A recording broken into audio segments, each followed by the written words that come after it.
Hello everybody, welcome back to another video of revision through our keynotes. आज हम जिस chapter का revision करने वाले हैं दैट इज़ एवोल्यूशन। इस चैप्टर का पीडीएफ आपको t.me/anandmani001 टेलीग्राम चैनल पर मिल जाएगा। ये आपको वेबसाइट पर भी अवेलेबल है anandmani.com, तो आप चैनल को ज्वाइन कर सकते हैं। अगर आप इस चैनल पर न्यू हैं तो इस चैनल को सब्सक्राइब कर दीजिए और बेल आइकन प्रेस कर दीजिए ताकि आप कोई भी नोटिफिकेशन मिस ना करें। तो आइए एवोल्यूशन चैप्टर को कीनोट्स के थ्रू फटाफट से रिवाइज कर लेते हैं। सबसे पहले दो डेफिनेशन एवोल्यूशन की हमारे पास गिवन है। First, it is an orderly change from one form to another, एक ऑर्गेनिज्म से दूसरे ऑर्गेनिज्म का बनना। Second, it is the study of evolutionary history of life form. इसीलिए एनसीईआरटी हमें बताती है कि एवोल्यूशन एक प्रोसेस भी है एंड रिजल्ट ऑफ प्रोसेस भी है, क्योंकि दोनों ही चीज़ें हमें यहाँ पर देखने को मिलती हैं। सबसे पहली बात जो एवोल्यूशन में आती है that is origin of life, कि लाइफ किस तरीके से ओरिजिनेट हुई। उसमें सबसे पहले बात होती है कि यूनिवर्स कैसे ओरिजिनेट हुआ। तो यूनिवर्स का ओरिजिनेशन होना 20 बिलियन ईयर्स अगो पहले हुआ था, एक बहुत ह्यूज एक्सप्लोजन से, जिसे हम बिग बैंग थ्योरी से समझते हैं। ये एक बहुत बड़ा एक्सप्लोजन हुआ होगा जिससे यूनिवर्स का ओरिजिनेशन हुआ। यूनिवर्स के बनने के बाद 4.5 बिलियन ईयर्स अगो पहले अर्थ का फॉर्मेशन हुआ था। जब अर्थ का फॉर्मेशन हुआ था उस टाइम अर्थ पे एटमॉस्फेयर नहीं था, सिर्फ कुछ गैसेस प्रेजेंट थी, जैसे कि water vapour, methane, carbon dioxide, ammonia, जो कि मोल्टन मास से रिलीज हुई थी, जो उस टाइम अर्थ के सरफेस को कवर करती थी। सन से जो यूवी रेज आ रही थी उन्होंने वाटर का ब्रेक डाउन किया और कुछ गैसेस रिलीज हुई, जैसे हाइड्रोजन और ऑक्सीजन। हाइड्रोजन लाइट थी तो वो एस्केप कर गई। ऑक्सीजन ने कंबाइन किया अमोनिया से, मीथेन से, और फिर से और वाटर और CO2 की फॉर्मेशन की।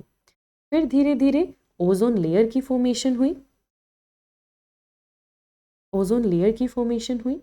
जैसे ही अर्थ का टेम्परेचर धीरे धीरे कूल होने लगा, वाटर वेपर ने रेन की फॉर्मेशन ली। वाटर वेपर से रेन फॉर्म हुई और वो रेन अर्थ पे फॉल की। अर्थ पे पिट्स प्रेजेंट थे तो रेन फॉल होने से ओशियन की फॉर्मेशन हुई। लाइफ की अगर आप बात करोगे अर्थ की फॉर्मेशन होने के बाद, तो लाइफ अर्थ की फॉर्मेशन के 500 मिलियन ईयर्स अगो, 500 मिलियन ईयर्स बाद हुई थी। इसीलिए कहते हैं अप्रोक्सीमेटली 4 बिलियन ईयर्स अगो पहले लाइफ का फॉर्मेशन हुआ था। तो इस लाइफ के ओरिजिनेशन को एक्सप्लेन करने के लिए बहुत सारी थ्योरीज होती हैं, उन्हें हम एक एक करके पढ़ लेते हैं। पहली थ्योरी जो हमारे पास है that is theory of spontaneous generation, जिसे आप एबायोजेनेसिस या ऑटोजेनेसिस भी कह सकते हो। इस थ्योरी का कहना था कि लाइफ डिकेइंग और रोटिंग मैटर से बनी है या डेड मैटर से बनी है, जैसे कि स्ट्रो, जैसे कि मड। इस थ्योरी को रिजेक्ट किया था एक साइंटिस्ट ने, दैट इज लुइस पैस्चर। उन्होंने बताया था कि लाइफ अगर ओरिजिनेट होती है तो वो प्री एग्जिस्टिंग लाइफ से ही ओरिजिनेट होती है, और उन्होंने इस थ्योरी को रिजेक्ट कर दिया था। फिर एक थ्योरी हमारे पास आती है थ्योरी ऑफ बायोजेनेसिस। इस थ्योरी को सपोर्ट किया था 3 साइंटिस्ट ने, फ्रांसिस्को रेड्डी, स्पेलेंजानी, लुइस पैस्चर। इन सब ने भी अपने अपने एक्सपेरिमेंट से यही प्रूव किया था कि लाइफ एक प्री एग्जिस्टिंग लाइफ से ही आई है। इनके एक्सपेरिमेंट्स ओवरऑल यही कहते थे कि वो फ्लास्क जिनमें लाइफ अपने आप आती दिखाई दे रही थी, अगर आप उन फ्लास्क को स्टेरिलाइज कर दो या प्रीवियस लाइफ होने का वहाँ पर कोई भी निशान नहीं छोड़ो, तो एक न्यू लाइफ वहाँ पर फॉर्म नहीं होगी। ये थी थ्योरी ऑफ बायोजेनेसिस। फिर आती है next theory which is known as cosmic theory या थ्योरी ऑफ पैनस्पर्मिया। इस थ्योरी का कहना था कि लाइफ अर्थ पे अलग अलग प्लैनेट से आई है, अलग अलग प्लैनेट से छोटे छोटे स्पोर्स अर्थ पे फॉल किए और उन स्पोर्स से लाइफ ओरिजिनेट हुई। ऐसी ही एक और थ्योरी थी थ्योरी ऑफ स्पेशल क्रिएशन, जो फादर सोरेज ने दी थी। उन्होंने कहा था कि सारे लिविंग, सारे नॉन लिविंग थिंग्स, जो कुछ भी अर्थ बनी है एक सुपर नेचुरल पावर से बनी है, जिसे आप कहते हो गॉड। तो ये सारी थ्योरीज ओरिजिन ऑफ लाइफ को बहुत अच्छे से एक्सप्लेन नहीं कर पाई थी। हाँ, थ्योरी ऑफ बायोजेनेसिस सही थी, जो कहती थी कि लाइफ होने के लिए पहले एक और लाइफ होना जरूरी है, बट हम एक कंक्लूजन तक नहीं पहुंचे थे। सबसे पहली बार जो थ्योरी एक्सेप्ट हुई थी, जो आज तक एक्सेप्टेड है और अच्छे से एक्सप्लेन कर पाती है कि ओरिजिन ऑफ लाइफ कैसे हुआ, वो है थ्योरी ऑफ केमिकल एवोल्यूशन। ये थ्योरी 2 साइंटिस्ट ने दी थी, ओपेरिन एंड हेल्डेन। उन्होंने बताया था कि जो पहला फॉर्म ऑफ लाइफ आया होगा वो आया नॉन लिविंग से ही है, but non living dead material से नहीं आया है। सबसे पहले कुछ इनऑर्गेनिक और ऑर्गेनिक मॉलिक्यूल्स बने होंगे, जैसे कि सिंपल में आपके पास आ जाएगा मीथेन, अमोनिया, वाटर। कुछ कॉम्प्लेक्स ऑर्गेनिक मॉलिक्यूल बने होंगे जैसे शुगर, प्रोटीन, न्यूक्लिक एसिड। इन बायोमॉलिक्यूल्स के बनने के बाद उन्होंने कंबाइन कर कर पहला सेल बनाया होगा और सेल से लाइफ बना होगा। ऐसा कुछ ओपेरिन और हेल्डेन ने बताया था, जो मोस्ट एक्सेप्टेड थ्योरी है। ये कहते थे abiogenesis first but biogenesis ever since. इनकी थ्योरी से हमें कई बार क्वेश्चन मिलता है। फिर आया एक एक्सपेरिमेंट दो साइंटिस्ट का, यूरे एंड मिलर। इन दोनों ने, हेरोल्ड यूरे ने और स्टैनली मिलर ने, एक्सपेरिमेंट कर कर प्रूव किया कि जो ओपेरिन एंड हेल्डेन कह रहे थे केमिकल एवोल्यूशन, वो एकदम सही था।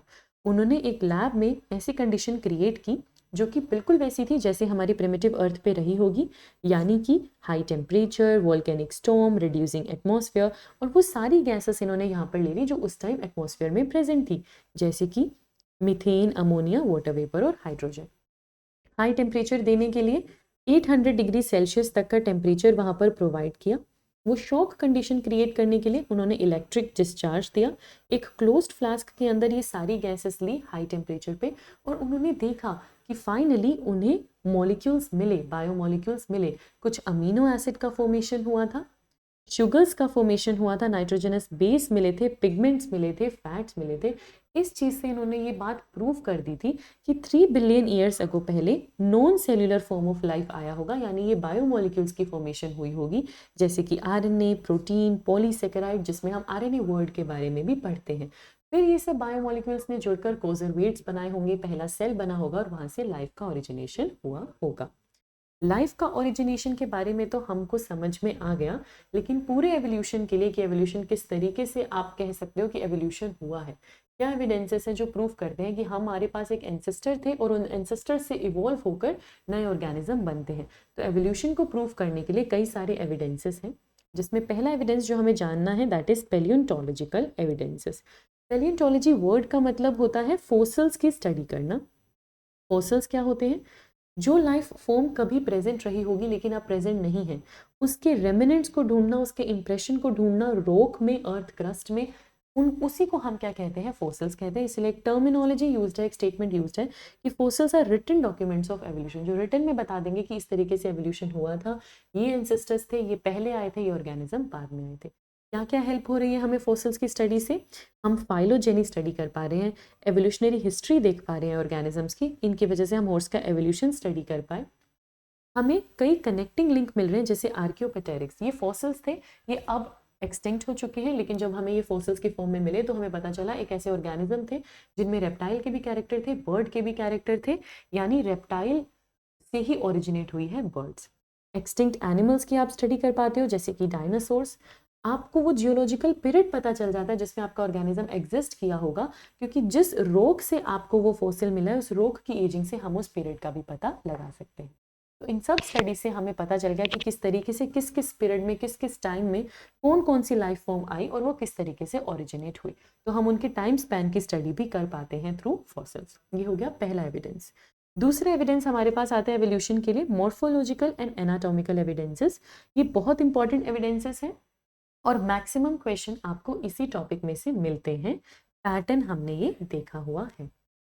Comparative anatomy and morphology shows that different forms of animals have some common structural feature. हमने जब एनाटॉमी और मॉर्फोलॉजी की स्टडी करी अलग अलग एनिमल्स में, तो हमें पता चला कि वो कुछ ना कुछ कॉमन चीज़ शेयर करते हैं, या तो उनका फंक्शन सेम हो रहा है या फिर ओरिजिन सेम हो रहा है, जिससे हम उनके होमोलोगस मॉर्फोलॉजिकल और एनाटॉमिकल एविडेंसेस की बात करते हैं। इसके अंदर आप दो तरीके के ऑर्गन की बात करते हो, एक आते हैं होमोलोगस ऑर्गन्स, दूसरे आएंगे एनालोगस ऑर्गन्स। होमोलोगस ऑर्गन्स वो होते हैं जिनका ओरिजिन सेम है, जिनका ओरिजिन सेम है, फंडामेंटली वो सेम है, लेकिन वो ऑर्गेनिज्म विद टाइम अलग अलग एरियाज में चले गए और उस नए एनवायरनमेंट में अडेप्ट करने के लिए उन्होंने अपने अंदर कुछ चेंजेस कर लिए। ओरिजिन सेम है लेकिन अलग अलग एरिया में जाने की वजह से फंक्शन डिफरेंट हो चुका है। इसे ही हम किसके अंदर पढ़ते हैं? होमोलोगस ऑर्गन के अंदर पढ़ते हैं, होमोलॉजी के अंदर पढ़ते हैं। कुछ एग्जाम्पल्स हमारी एनसीईआरटी में गिवन है जो बहुत इंपॉर्टेंट है, क्योंकि डायरेक्ट क्वेश्चन हमें यहीं से मिलते हैं। इसके अंदर इंक्लूड होते हैं जैसे human hand, well flipper, bat wing, चीता फुट। ये सब का अगर आप ओरिजिन देखोगे तो एकदम सेम है, बोन एकदम सेम है, humerus, radius, ulna, carpal, metacarpal, लेकिन अलग अलग एरिया, अलग अलग एनवायरनमेंट में होने की वजह से फंक्शन अलग अलग है। वेल के फ्लिपर स्विमिंग में मदद करें, बैट के विंग्स फ्लाइट में, चीता को रन करने में, और हमारे हैंड्स तो बहुत सारा फंक्शन करते हैं। वैसे एक एग्जाम्पल आपकी एनसीईआरटी और देती है वर्टिब्रेट्स में हार्ट और ब्रेन का मिलना। वर्टिब्रेट्स के अलग अलग वर्टिब्रेट्स में हार्ट और ब्रेन अगर आप देखोगे ओरिजिन सेम रहेगा, बट कुछ कुछ फंक्शन उनके अंदर डिफरेंट हो रहा है, मैकेनिज्म उनके अंदर डिफरेंट हो रहा है। प्लांट्स के अंदर भी आप होमोलोगस ऑर्गन्स को देख सकते हो, जैसे thorns of bougainvillea and tendrils of cucurbita. इन दोनों का ओरिजिनेशन सेम है, ओरिजिन सेम है, बट अब दोनों के अंदर मॉडिफिकेशन होने के बाद फंक्शन अलग अलग हो रहा है। एक और बहुत इंपॉर्टेंट चीज़ आपको याद रखनी है होमोलोगस ऑर्गन्स के बारे में, कि होमोलोगस ऑर्गन डाइवर्जेंट एवोल्यूशन को शो करता है। डाइवर्जेंट एवोल्यूशन मतलब ओरिजिन सेम था, वो ऑर्गेनिजम्स एक दूसरे से रिलेटेड थे, एक दूसरे से रिलेटेड स्पीशीज थी, बट क्योंकि अब वो डिफरेंट एनवायरमेंटल कंडीशन में जा चुकी हैं, तो उस कंडीशन में अडेप्ट करने के लिए, अपने आप को अडेप्ट करने के लिए अब वो लेस सिमिलर हो चुकी हैं, उनके फंक्शन अलग अलग हो चुके हैं। इसे हम डाइवर्जेंट एवोल्यूशन कहते हैं। Homologous organ divergent evolution show करते हैं, ये बात बहुत इंपॉर्टेंट है। होमोलोगी क्या बताती है कि एंसेस्ट्री सेम है, ओरिजिन सेम है, बट अब वो डिफरेंट हो चुके हैं। जो दूसरे ऑर्गन्स हमें इन एविडेंसेस में पढ़ने हैं वो है analogous organ. Analogous organ homologous organ से बिल्कुल अलग होते हैं। इस केस में हम कहते हैं कि फंक्शन सेम है, लेकिन स्ट्रक्चर और ओरिजिन अलग अलग है। यानी दो ऑर्गेनिज्म जिनकी आप स्टडी कर रहे हो वो एक दूसरे से रिलेटेड नहीं है, वो अलग अलग एरिया से आए हैं, उनका ओरिजिनेशन एकदम अलग अलग था, लेकिन अब क्योंकि वो सेम एनवायरनमेंट में प्रेजेंट है तो वो एक जैसा फंक्शन करने लगे। उन्हीं को हम क्या कहते हैं, एनालोगस ऑर्गन कहते हैं, एनालॉगी में पढ़ते हैं। अगेन कुछ एग्जाम्पल्स हमारी एनसीईआरटी में गिवन है बेटा, जो बहुत इंपॉर्टेंट है, जैसे wings of insects, wings of bird. Insect के जो विंग्स होते हैं वो काइटिन के बने हैं, बर्ड्स के जो विंग्स हैं वो फोर लिम्ब के मॉडिफिकेशन है, ओरिजिन सेम नहीं है, बट क्योंकि दोनों एरियल है तो दोनों को फ्लाइट करने में मदद कर रहे हैं। वैसे ही eyes of octopus and eyes of mammals, दोनों ही एक साथ रह रहे हैं, दोनों को ये विजन में हेल्प कर रहे हैं, लेकिन एक का ओरिजिनेशन स्किन से है और दूसरे का ओरिजिनेशन एम्ब्रियोनिक ब्रेन से है। वैसे ही flippers of penguins and dolphin यहाँ पर आते हैं, स्वीट पोटैटो पोटैटो इसमें इंक्लूड होते हैं। इंसेक्ट्स में ट्रैकिया का होना और वर्टिब्रेट में लंग्स का होना भी एनालोगस ऑर्गन का ही एग्जाम्पल है। और ये सब एग्जाम्पल से बहुत सारे क्वेश्चन आते हैं, इसलिए सब एग्जाम्पल्स हमें बहुत अच्छे से याद होने चाहिए। होमोलोगस ऑर्गन्स डाइवर्जेंट एवोल्यूशन को शो करते हैं, तो वैसे ही हमारे जो एनालोगस ऑर्गन होते हैं वो कन्वर्जेंट एवोल्यूशन को शो करते हैं। कन्वर्जेंट एवोल्यूशन को इस तरीके से शो कर रहे हैं कि जो दो ऑर्गेनिज्म हैं वो एक दूसरे से अनरिलेटेड हैं, उनके अंदर कोई रिलेशन नहीं है, बट सिमिलर एनवायरनमेंट में होने की वजह से वो अडेप्ट कर लेते हैं और एक जैसा फंक्शन करने लगते हैं, जिसे हम कन्वर्जेंट एवोल्यूशन में पढ़ते हैं। इसके बाद आता है हमारे पास थर्ड एविडेंस, जिसे हम क्या कहेंगे, adaptive radiation. Adaptive radiation, adaptive radiation बहुत हद तक कन्वर्जेंट एवोल्यूशन की तरह होता है, बट यहाँ पर डिफरेंस है। डिफरेंस ये है कि हम उन स्पीशीज की बात करें जो एक ही जियोग्राफिकल एरिया के अंदर प्रेजेंट है।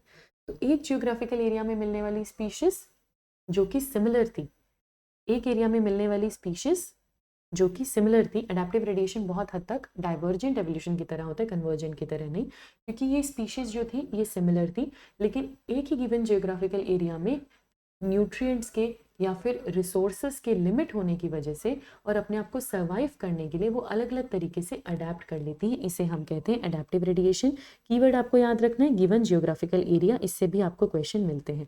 3 एग्जाम्पल्स हम अडैप्टिव रेडिएशन में पढ़ते हैं। हमारे पास आती है डार्विन फिंचेस। ये फिंचेस एक दूसरे से रिलेटेड थी, लेकिन लिमिटेड रिसोर्स होने की वजह से इन्होंने अपने बीक की शेप अलग अलग कर ली थी, क्योंकि उनको वहाँ पर रहना था, अडेप्ट करना था एक ही जियोग्राफिकल एरिया में। कहाँ पर, गैलापागोस आइलैंड पे। तो एक एग्जाम्पल हमारे पास हो गया ये। और अडैप्टिव रेडिएशन में हम पढ़ते हैं ऑस्ट्रेलियन मार्सुपियल्स के बारे में। वो मार्सुपियल्स उसी कॉन्टिनेंट पे रह गए थे, उनको वहाँ पर अडेप्ट करना था, सिमिलर होने के बावजूद भी उन्होंने अपने अंदर चेंजेस लाए ताकि वो सर्वाइव कर सके। वैसा ही हमारे पास एग्जाम्पल आता है प्लेसेंटल मैमल्स का, जो हमें ऑस्ट्रेलिया पर मिलते हैं। तो सेम एरिया, जियोग्राफिकल एरिया में रहने के लिए उन्होंने अपने अंदर चेंजेस किए, जिसे हम अडैप्टिव रेडिएशन में पढ़ते हैं। मार्सुपियल रेडिएशन आपको इस डायग्राम के थ्रू भी गिवन है। एक और बहुत इंपॉर्टेंट चीज़ है, चाहे आप यहाँ पर बात करें प्लेसेंटल मैमल्स की जो ऑस्ट्रेलिया में मिल रहे हैं या ऑस्ट्रेलियन मार्सुपियल्स की, दोनों का ही अडैप्टिव रेडिएशन ऑस्ट्रेलिया में ही हुआ, उसी कॉन्टिनेंट पे हुआ। तो जब एक से ज़्यादा अडैप्टिव रेडिएशन एक सिमिलर जियोग्राफिकल एरिया में होता है, उसकी वजह से कन्वर्जेंट एवोल्यूशन हो जाता है, क्योंकि ये दोनों दो अलग अलग स्पीशीज थे, लेकिन दोनों ऑस्ट्रेलिया के अंदर ही अडेप्ट करने की कोशिश कर रहे थे, तो उनके अंदर आपस में कुछ सिमिलैरिटी आ जाती है, या उसी आइलैंड पे रह रहे थे तो सिमिलैरिटी आ जाती है, जिसे हम कन्वर्जेंट एवोल्यूशन में पढ़ते हैं। इसका बहुत इंपॉर्टेंट एग्जाम्पल हमारे पास है Australian marsupial and placental mammals, इसको हमको याद रखना है, क्वेश्चन यहाँ से आता है। और ये चार्ट आपके पास एनसीईआरटी में गिवन है कि किस तरीके से प्लेसेंटल मैमल्स और ऑस्ट्रेलियन मार्सूपियल्स सिमिलर हैं। नेक्स्ट एविडेंस हमारे पास आता है बायोकेमिकल एविडेंस। ये एविडेंस बहुत सिंपल है।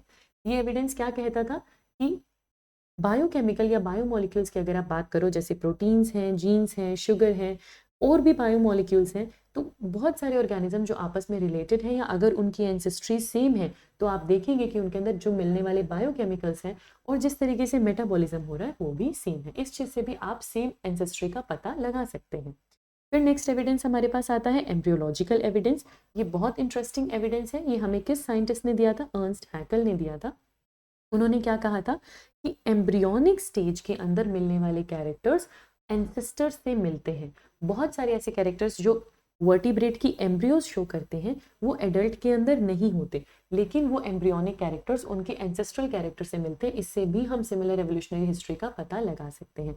जैसे सब वर्टिब्रेट एम्ब्रियो में गिल स्लिट्स मिलते हैं, जबकि हमारे एंसेस्टर्स पाइसस में ही गिल स्लिट्स एक्चुअली एडल्ट में प्रेजेंट है, अदरवाइज और किसी एडल्ट में प्रेजेंट नहीं होता।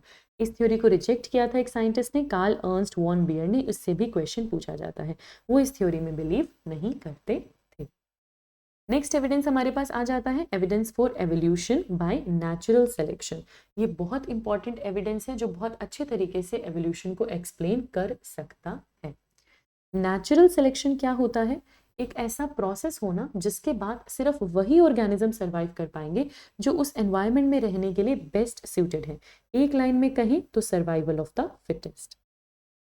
Survival of the fittest. Natural selection को एक्सप्लेन करने के लिए काफ़ी सारे एग्जाम्पल्स हमारे पास हैं, जिसमें एक बहुत इंपॉर्टेंट एग्जाम्पल हमारे पास आ जाता है इंडस्ट्रियल मेलेनिज्म का। इंग्लैंड में इंडस्ट्रियलाइजेशन होने से पहले वाइट कलर के मोथ्स का नंबर ज़्यादा होता था ट्रीज पर, और जो डार्क विंग्ड होते थे या मेलेनाइज्ड होते थे उनका नंबर कम होता था। इंडस्ट्रियलाइजेशन हो जाने के बाद हमें उन्हीं ट्रीज पर डार्क विंग मोथ का नंबर ज़्यादा मिला और वाइट विंग मोथ का नंबर कम मिला। ऐसा क्यों हुआ होगा? इंडस्ट्रियलाइजेशन से पहले उन ट्रीज पर वाइट लाइकन्स रहते थे, जिसकी वजह से ट्रीज का कलर वाइट रहता था, और उस बैकग्राउंड से मैच करने के लिए वाइट विंग्ड मोथ वहां पर सरवाइव कर गए। जो वाइट विंग मोथ थे वो उस बैकग्राउंड से सिमिलर होने की वजह से प्रेडेटर की नज़रों से बच जाते थे और सरवाइव हो जाते थे, जबकि ब्लैक विंग मोथ की डेथ हो जाती थी। इंडस्ट्रियलाइजेशन के बाद लाइकन्स ग्रो नहीं कर पाए। इंडस्ट्रियल स्मोक और सूट की वजह से लाइकन्स ग्रो नहीं कर पाए, जिसकी वजह से जो बैकग्राउंड वाइट था वो अब वाइट नहीं रहा। जो आपके वाइट विंग मोथ थे वो प्रेडेटर्स की नज़रों में आने लगे और वो सरवाइव नहीं कर पाए। उस टाइम जो डार्क मोथ थे सिर्फ वही सरवाइव कर पाए। इसलिए इंडस्ट्रियलाइजेशन के बाद हमें सिर्फ डार्क मोथ ज़्यादा मिलते हैं। ये बहुत अच्छा एग्जाम्पल है नेचुरल सिलेक्शन का। एक और चीज़ हम पढ़ सकते हैं विच इज़ एंथ्रोपोजेनिक एक्शन। इस चीज़ से भी क्वेश्चन आता है। एंथ्रोपोजेनिक वर्ड का मतलब होता है मैन मेड। मैन मेड, तो जो एवोल्यूशन मैन मेड चीज़ों की वजह से हो रहा है, जैसे ह्यूमन एक्शंस की वजह से बहुत सारी रेजिस्टेंट वेराइटीज़ डेवलप हो रही हैं। ऐसे प्लांट्स मिल रहे हैं जो हर्बिसाइड से रेजिस्टेंट है, ऐसे प्लांट्स मिल रहे हैं, ऐसे इंसेक्ट्स मिल रहे हैं जिन्हें पेस्टिसाइड से फ़र्क नहीं पड़ता। ह्यूमंस जो है वो एंटीबायोटिक और ड्रग रेजिस्टेंट हो रहे हैं। तो ये सब क्यों हो रहा है? हमारे एक्शंस की वजह से हो रहा है। और ये चीज़, ये एवोल्यूशन किस वजह से आया? अपने आप को उस सिचुएशन में सर्वाइव करने के लिए, जिसको हम क्या कहते हैं? Survival of the fittest. तो एक तरीके से ये लिंक है नेचुरल सिलेक्शन और एंथ्रोपोजेनिक सिलेक्शन के बीच में। एविडेंसेस पढ़ने के बाद नेक्स्ट चीज़ जो हमें पढ़नी है that is theories of biological evolution. Biological evolution यानी जो सेल से लाइफ बनी, उस लाइफ के अंदर एवोल्यूशन किस तरीके से हो रहा है उसको एक्सप्लेन करने के लिए हमारे पास कुछ थ्योरीज हैं। पहली थ्योरी हमारे पास है theory of inheritance of acquired character, जो हमें किसने दिया था? लेमार्क ने दिया था। इसको हम क्या कहते हैं? लेमार्किज्म भी कहते हैं। ये थ्योरी लेमार्क ने दी थी। उनका क्या कहना था कि जो भी लाइफ के अंदर एवोल्यूशन हो रहा है, जो भी कैरेक्टर हम एक्वायर कर रहे हैं वो इनहेरिट होकर नेक्स्ट जनरेशन पे जाता है। वो ये भी कहते थे कि जिस ऑर्गन का आप यूज़ करते हो वो ग्रो करता है, और जिसको डिसयूज नहीं करोगे वो पार्ट धीरे धीरे आपकी बॉडी से रिमूव हो जाएगा। Evolution by use and disuse of organ. इन्होंने बताया था कि जिराफ की जो नेक लॉन्ग हुई है वो इसी वजह से हुई है क्योंकि वो खाना खाने के लिए उसका कंटिन्यूस यूज कर रहा है। उस यूज की वजह से वो नेक एलोंगेट हो गई है, और यही एक्वायर्ड कैरेक्टर फिर उसके नेक्स्ट जनरेशन ने भी इनहेरिट किया। इसलिए हर बार जो नए जिराफ पैदा हुए उनकी नेक भी लॉन्ग थी। और जिस ऑर्गन को आप डिसयूज करोगे, जैसे स्नेक्स को लिम्स की ज़रूरत नहीं थी तो उनके अंदर लिम्स फॉर्म ही नहीं होते, लेकिन ये थ्योरी एलिमिनेट हो चुकी है क्योंकि ये बात हम प्रूव कर चुके हैं कि जो भी कैरेक्टर्स हम इनहेरिट करते हैं वो सिर्फ और सिर्फ जीन्स के थ्रू ही हो सकता है। एक्वायर्ड कैरेक्टर को हम इनहेरिट नहीं कर सकते। लेमार्क की थ्योरी एक्सेप्टेड नहीं है। फिर एक और थ्योरी है बायोलॉजिकल एवोल्यूशन को एक्सप्लेन करने के लिए हमारे पास जो एक्सेप्टेड है, विच इज डार्विनिज्म, जिसे हम थ्योरी ऑफ नेचुरल सिलेक्शन भी बोलते हैं। नेचुरल सिलेक्शन का यूज करते हुए डार्विन ने थ्योरी दी थी। It was proposed by Charles Darwin. Charles Darwin अपने शिप HMS बीगल पर एक बहुत बड़े वॉयेज पे गए थे, बहुत सारी एरियाज में गए थे और उन्होंने बहुत सारी कंक्लूजन ड्रॉ की थी। उनके जैसी ही कंक्लूजन एक और साइंटिस्ट को भी मिली थी, एल्फ्रेड वॉलेस, जो कि काम कर रहे थे मेले आर्किपेलागो में। वॉलेस ने अपनी कंक्लूजन डार्विन को बताई और डार्विन के पास भी ऐसी सिमिलर कंक्लूजन थी। प्लस उस टाइम डार्विन इन्फ्लुएंस हुए थे थॉमस मैल्थियस के वर्क से और इन तीनों चीज़ों से मिलकर उन्होंने theory of origin of life दी थी, थ्योरी ऑफ डार्विनिज्म दिया था। डार्विनिज्म दो की कंसेप्ट पर डिपेंड है। एक आ जाता है आपके पास ब्रांचिंग डिसेंट और दूसरा आ जाता है आपके पास नेचुरल सिलेक्शन। ब्रांचिंग डिसेंट का मतलब होता है all organisms are modified descent of previous life form, कोई प्रीवियस लाइफ फॉर्म से ही वो बने हैं। और नेचुरल सिलेक्शन की अगर आप बात करो तो उन्होंने एक बैक्टीरिया की कॉलोनी ली थी ए, जो कि एक मीडियम पर ग्रो कर रही थी। जैसे ही मीडियम का कंपोजिशन चेंज हुआ उस पॉपुलेशन के अंदर भी कुछ चेंजेस आने लगे और सिर्फ एक part of population he survive कर पाया, जो अपने अंदर वेरिएशन ले आया था। वेरिएशन लाने के बाद वाली जो पॉपुलेशन थी उन्होंने फर्दर जनरेशन में ग्रो कर एक नई पॉपुलेशन बनाई, पॉपुलेशन बी। यही पॉपुलेशन बी रह पाई, पॉपुलेशन ए नहीं रह पाई। तो जो अपने आप को उस नए एनवायरनमेंट में सरवाइव करने के लिए अपने अंदर चेंजेस ले आता है, नेचर उसी को सेलेक्ट करता है। इसके थ्रू इन्होंने अपनी theory of origin of life दी थी, which is survival of the fittest. Nature सबसे ज़्यादा फिटेस्ट इंडिविजुअल को ही सर्वाइव को ही सेलेक्ट करता है। फिर नेचुरल सिलेक्शन के बारे में थोड़ा सा डिटेल में पढ़ लेते हैं। क्या क्या पॉइंट्स डार्विन ने हमें नेचुरल सिलेक्शन के बारे में समझाए थे, क्या समझाया था? हेरिटेबल माइनर वेरिएशन, धीरे धीरे कुछ कुछ वेरिएशन आते हैं जीन्स में जो कि हेरिटेबल भी है, नेक्स्ट जनरेशन में भी जा सकते हैं। ये जो वेरिएशन है ये बेनिफिशियल भी हो सकते हैं, ऑर्गेनिज्म के लिए हार्मफुल भी हो सकते हैं। ओवर प्रोडक्शन, अगर पॉपुलेशन का साइज बढ़ रहा है, पॉपुलेशन का साइज बढ़ रहा है, एक्सपोनेंशियली ग्रो कर रहा है क्योंकि रिप्रोडक्शन बहुत ज़्यादा है, जैसे कि बैक्टीरिया पॉपुलेशन में होता है। अब पॉपुलेशन का साइज तो बढ़ रहा है, ओवर प्रोडक्शन तो है, लेकिन नेचुरल रिसोर्सेस हमारे पास लिमिटेड होते हैं, पॉपुलेशन के साइज को मैच नहीं कर पाते, जिसकी वजह से ऑर्गेनिजम्स को एग्जिस्ट करने के लिए स्ट्रगल करना पड़ता है, जिसे हम कहते हैं स्ट्रगल फॉर एग्जिस्टेंस। आपस में ऑर्गेनिजम्स का कंपटीशन होता है क्योंकि पॉपुलेशन साइज बढ़ता जा रहा है और रिसोर्सेस हमारे पास लिमिटेड है। जब ये एक दूसरे से कंपटीशन करते हैं तो अपने अंदर कुछ वेरिएशन लाते हैं और वो वेरिएशन हार्मफुल भी हो सकते हैं, यूजफुल भी हो सकते हैं। अगर वो वेरिएशन यूजफुल हुए, अगर वो वेरिएशन बेनिफिशियल हुए या फिर यूजफुल हुए तो वो उस ऑर्गेनिज्म की मदद करेंगे रिसोर्सेज को बेटर तरीके से यूज करने में। वो ऑर्गेनिज्म ज़्यादा अच्छे तरीके से सर्वाइव कर पाएगा, रिप्रोड्यूस कर पाएगा और उसी को नेचर सेलेक्ट करेगा। इसे ही हम क्या कहते हैं? एवोल्यूशन। इसे ही हम क्या कहते हैं? एवोल्यूशन। अब क्योंकि उस नेचर में सर्वाइव करने के लिए, न्यू एनवायरनमेंट में सर्वाइव करने के लिए ऑर्गेनिज्म अपने अंदर चेंजेस लाए थे, वो चेंजेस पॉपुलेशन में आते हैं और धीरे धीरे विद जनरेशन विद टाइम एक कंप्लीटली न्यू फॉर्म ओरिजिनेट हो जाती है और इसी कंसेप्ट को हम कहते हैं स्पीसिएशन या फिर मैकेनिज्म ऑफ एवोल्यूशन। फिर हमारे पास आ जाएगा मैकेनिज्म ऑफ एवोल्यूशन। एवोल्यूशन के मैकेनिज्म को एक्सप्लेन करने के लिए भी हमारे पास थ्योरीज हैं। लेमार्क की भी थ्योरी है, डार्विन की भी थ्योरी है, हुगो डी व्राइस की भी थ्योरी है। हुगो डी व्राइस ने हमें बताया था म्यूटेशन थ्योरी ऑफ एवोल्यूशन के बारे में। उन्होंने एक्सपेरिमेंट किया था ओइनोथीरिया लमार्कियाना पे, दैट इज इवनिंग प्राइमरोज, और उनका ऐसे मानना था कि एवोल्यूशन म्यूटेशन की वजह से हो रहा है, ना कि माइनर वेरिएशन की वजह से। डार्विन का ऐसा मानना था कि वेरिएशंस माइनर होंगी, स्लो होंगी, डायरेक्शनल होंगी और धीरे धीरे जो होगा ग्रेजुअली एवोल्यूशन होता है। लेकिन हुगो डी व्राइस का मानना था कि mutation sudden random directionless variation होती है, उसको वो सॉल्टेशन कहते थे। इस सॉल्टेशन वर्ड से कई बार क्वेश्चन आता है और वो मानते थे इसी से एवोल्यूशन होता है। Mutation he origin of variation for evolution के लिए रिस्पॉन्सिबल है। फिर हमें एक प्रिंसिपल के बारे में पढ़ना है, दैट इज हार्डी-विनबर्ग प्रिंसिपल। इससे हमें एक न्यूमेरिकल मिल जाता है सॉल्व करने को, और कौन सी चीज़ें इस प्रिंसिपल को अफेक्ट करती हैं उस पर भी क्वेश्चन बनता है। हार्डी-विनबर्ग प्रिंसिपल का कहना था कि एक पॉपुलेशन स्टेबल रहेगी, एक पॉपुलेशन के अंदर उसकी अलीलिक फ्रिक्वेंसीज स्टेबल रहनी चाहिए, वो स्टेबल रहती हैं, कांस्टेंट रहेंगी कितनी भी जनरेशन टू जनरेशन पे आप चले जाओ, और कोई भी एवोल्यूशनरी इन्फ्लुएंस उन पे अफेक्ट नहीं करता। जीन पूल, जिसका मतलब होता है total genes and their alleles in a population, वो हमेशा कांस्टेंट रहेगा, ऐसा हार्डी-विनबर्ग कहते थे, उनका प्रिंसिपल कहता था। इसे ही वो जेनेटिक इक्विलिब्रियम या हार्डी-विनबर्ग इक्विलिब्रियम से एक्सप्लेन करते थे। एक और चीज जो हमें यहाँ पर पता है, that is sum total of all allelic frequencies is 1। Diploid organism की अगर आप बात करो तो डोमिनेंट अलील को P से रिप्रेजेंट करेंगे, और अगर रिसेसिव अलील को Q से रिप्रेजेंट करेंगे तो वो कहते थे कि P plus Q is equal to 1। AA यानी कि होमोजाइगस डोमिनेंट की फ्रीक्वेंसी p² से रिप्रेजेंट होती है। स्मॉल a यानी होमोजाइगस रिसेसिव की फ्रीक्वेंसी Q² से रिप्रेजेंट होती है, एंड कैपिटल A यानी हेट्रोजाइगोट की फ्रीक्वेंसी 2pq से रिप्रेजेंट की जाती है। और इन तीनों चीज़ों से भी क्वेश्चन बनता है। Again the formula was p² plus 2pq plus q² is equal to 1।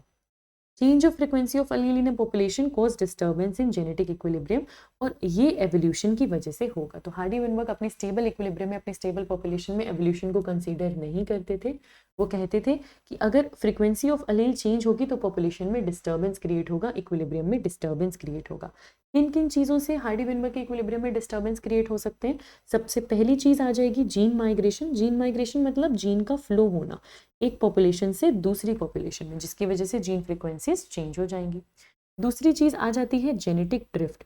Genetic drift भी एक तरीके से जीन फ्लो ही है, बस यहाँ पर जो कीवर्ड एसोसिएटेड है वो है एक्सीडेंटल, कि सडन या एक्सीडेंटल जीन का फ्लो हो जाना, जिससे चेंज हो जाना फ्रीक्वेंसी में।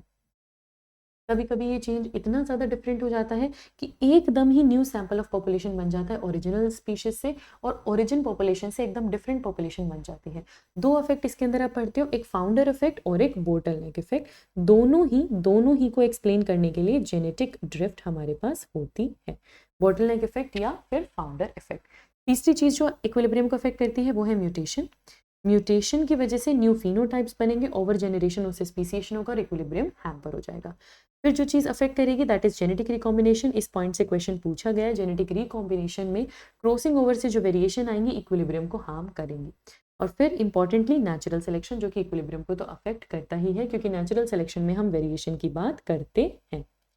नेचुरल सिलेक्शन की अगर आप यहाँ पर बात करेंगे तो तीन तरीके की सिलेक्शन होती है। एक होती है स्टेबलाइजिंग सिलेक्शन या बैलेंसिंग सिलेक्शन। यहाँ पर जो मीन कैरेक्टर होगा, जो भी मीन कैरेक्टर होगा वो मोस्ट एक्सेप्टेड होगा। ज़्यादातर इंडिविजुअल्स मीन कैरेक्टर वाले होंगे और वेरिएशन कंपैरेटिवली कम होगी। जैसे अगर हम वेट ऑफ बेबी की बात कर लें तो एक एवरेज वेट 3 to 3.5 kgs के रहते हैं। 1 kg वाले भी बहुत कम मिलेंगे, 5 kgs वाले भी बहुत कम मिलेंगे। सेकेंड सिलेक्शन आता है डायरेक्शनल सिलेक्शन या प्रोग्रेसिव सिलेक्शन, जिसमें कोई एक एक्सट्रीम ही फेवर्ड होता है और जो पीक बनती है वो किसी एक ही तरफ आपको मिलती है। तीसरा आपके पास आता है डिसरप्टिव सिलेक्शन, जिसमें दोनों ही एक्सट्रीम्स फेवर हो जाते हैं और आपको कोई भी एवरेज कैरेक्टर यहाँ पर नहीं मिलता। या तो एक एक्सट्रीम वाला कैरेक्टर मिलेगा या दूसरे एक्सट्रीम वाला कैरेक्टर मिलेगा, दोनों मिलेंगे, इसे हम क्या कहते हैं, डिसरप्टिव सिलेक्शन। अगर आप एवोल्यूशन का एक ब्रीफ अकाउंट लेना चाहें तो 4 जियोलॉजिकल टाइम स्केल पे 4 एराज आपको पढ़ने हैं, प्रोटीरोजोइक, पैलियोजोइक, मीजोजोइक और सीनोजोइक एरा। ये आपके एनसीईआरटी के डायग्राम है, जिसमें आपको 2 ही इंपॉर्टेंट चीज़ें याद रखनी है। जो आपके पास क्लोरोफाइट है वो किसके एंसेस्टर्स हैं? किसके एंसेस्टर्स हैं? ब्रायोफाइट्स के। आपको याद रखना है किसके एंसेस्टर्स हैं? ब्रायोफाइट्स के। जो आपके पास ट्रैकियोफाइट हैं वो किसके एंसेस्टर्स हैं? ज़ोस्टेरोफाइलम के भी और लाइकोपोड्स के भी। जो आपके पास साइलोफाइटोन है वो किसके एंसेस्टर्स हैं? बाकी सबके, जैसे कि स्फेनोप्सिड्स, गिंकोस, कॉनिफर्स, नीटेल्स, साइकर्ड्स, एंजियोस्पर्म, हर कुछ।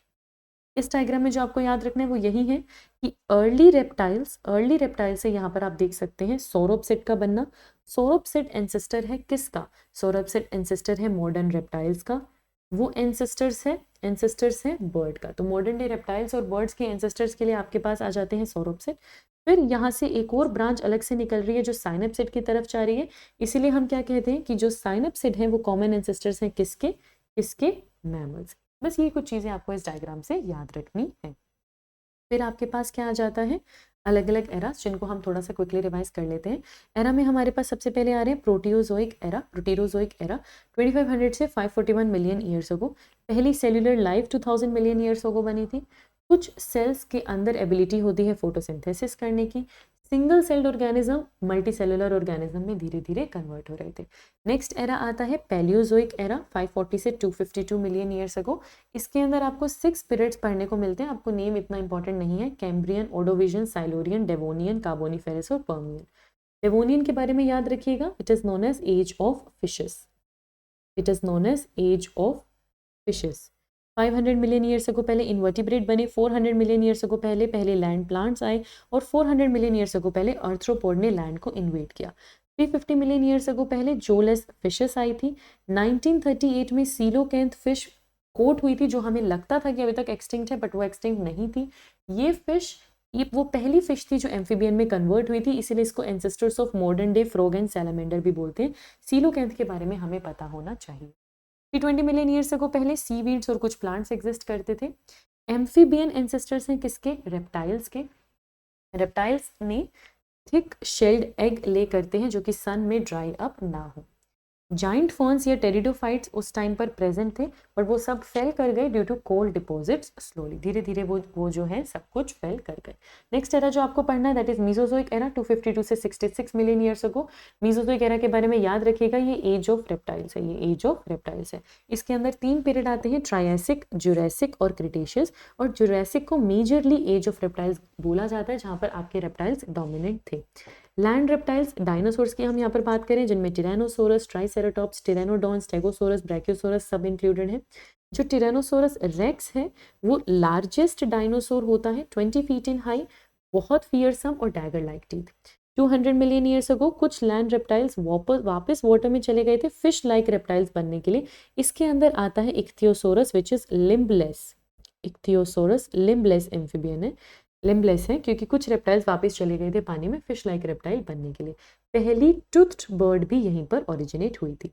लास्ट एरा आपके पास आता है सीनोजोइक एरा। इसके बारे में आप याद रखेंगे, ये age of mammals and angiosperm बना रहे हैं। जस्ट 66 मिलियन ईयर्स अगो पहले ये एरा था।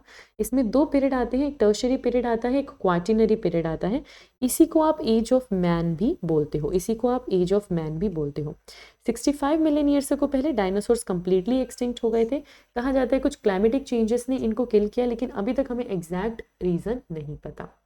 और ये भी कहते हैं कि बहुत सारे डायनासोर्स बर्ड्स में कन्वर्ट हो गए थे। अब ये बात आपको बहुत अच्छे से याद रखनी है कि फर्स्ट मैमल्स श्रू लाइक थे, इनके फोसिल्स हमें बहुत स्मॉल साइज में मिले थे। साउथ अमेरिका में जो मैमल्स थे which were resembling horse, hippopotamus, bear, rabbit etcetera.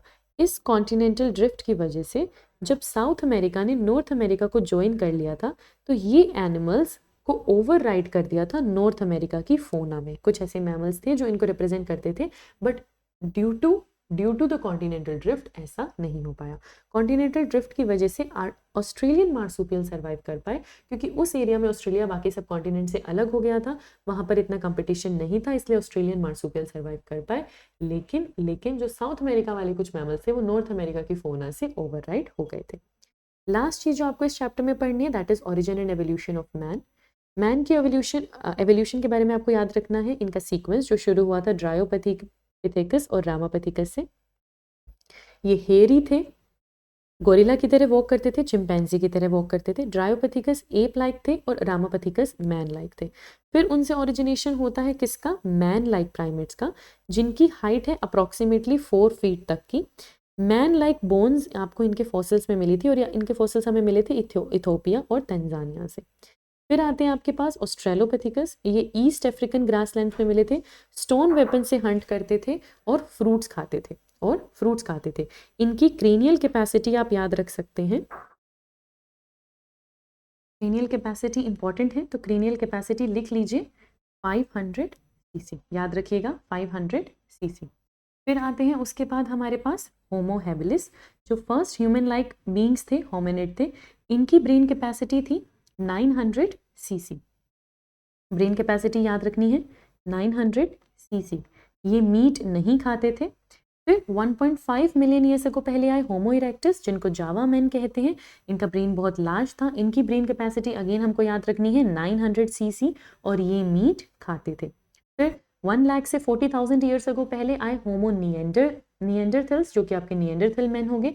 इनकी ब्रेन कैपेसिटी 1400 सीसी। ये कहाँ रहते थे? ईस्ट सेंट्रल एशिया में। They use to hide to protect their body and buried their dead. उसके बाद होमोसेपियंस और निएंडरथल के बीच में क्रोमैग्नन भी थे, जिनको आप होमोसेपियंस फॉसिलिस भी कह सकते हो, फॉसिलिस भी कहते हैं। इनकी ब्रेन कैपेसिटी काफ़ी ज़्यादा थी, विच वॉज 1650 सीसी।